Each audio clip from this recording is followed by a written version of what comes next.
तोता, चूहा और खरगोश आपस में गहरे दोस्त थे। वो तीनों मिलजुल कर रहते थे।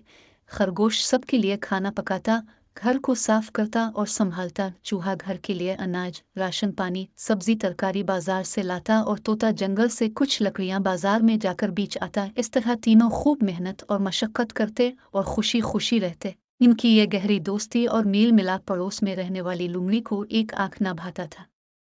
मक्कार लुमड़ी ने एक दिन मौका पाकर तोते का हाल चाल दरियाफ्त किया। हम लोग खूब मजे से और खुश हैं, तोते ने जवाब दिया। हाँ भाई, तू ही है जो इतनी ज्यादा मेहनत करता है, दिन भर जंगल में लकड़ियां इकट्ठी करता फिरता है और तेरे दोनों साथी घर बैठे आराम से मौज मस्ती करते रहते हैं। तोते ने कहा, नहीं नहीं, वो दोनों भी खूब काम करते हैं। क्या खाक काम करते हैं? चूहा जरा सा पानी भर कर लाता है, दौड़कर बाजार से थोड़ी सी सब्जी लाकर दिन भर घर में पड़ा लेटा रहता है। खरगोश सुबह और शाम रोटी पका लेता है और दिन भर चूहे के साथ मिलकर गुफा नुकते रहता है। बस बेवकूफ तो है तोते भाई, जो दिन भर मारा मारा फिरता रहता है, जंगल से लकड़ियों का गट्ठा बनाकर बाजार ले जाता है और इसे बेच कर पैसे लाता है। तुझे तो पूरा दिन काम करना पड़ता है।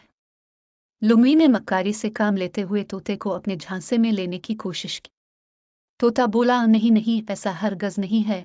अच्छा ठीक है। इतना बोलकर लुमड़ी अपने रास्ते चली गई और तोता लकड़ी लेने जंगल चला गया। इसके दिल में ख्याल आया कि लुमड़ी सही कह रही है, काम काज तो मैं जी ज्यादा करता हूँ। तोता शाम को घर लौटने के बाद चूहे और खरगोश से कहा कि रोज रोज लकड़ियां लाते लाते मैं बहुत ज्यादा थक गया हूँ, इसलिए हम आपस में काम बदल लेते हैं। मैं घर पर रहकर खाना बनाया करूंगा। चूहे और खरगोश ने जब ये अनोखी बात सुनी तो बहुत हैरान रह गए। पहले तो इन दोनों ने तोते को मनाने की कोशिश की, लेकिन जब वो ना माना तो फिर चूहे ने कहा, चुल्लू ठीक है, मैं ही जंगल से लकड़ियां ले आया करूंगा। दूसरे दिन चूहा लकड़ी लाने जंगल चला गया। शाम हो गई लेकिन चूहा घर वापस नहीं आया।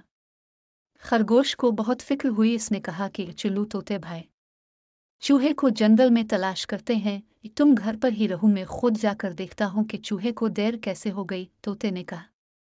तोता थोड़ी देर बाद लूटा। वो बहुत उदास था। उसने खरगोश को बताया कि चूहा जब लकड़ी लेकर लूट रहा था तो बली ने इसे मारकर खा लिया। खरगोश की आंखों में आंसू तैरने लगे। तोता भी रोने लगा कि तीन दोस्तों में से एक की फजूल में मक्कार लुमड़ी के बहकाने की वजह से जान चली गई। सवेरे अलिफाटे कर तोता खरगोश को लुमड़ी की सारी बातें बताकर रोते हुए मुआफी मांगने लगा और कहा कि अब हम दोनों मिलजुल कर ही रहेंगे, और ये वादा भी किया कि वो ये कभी भी मक्कार लुमड़ी से नहीं मिलेगा।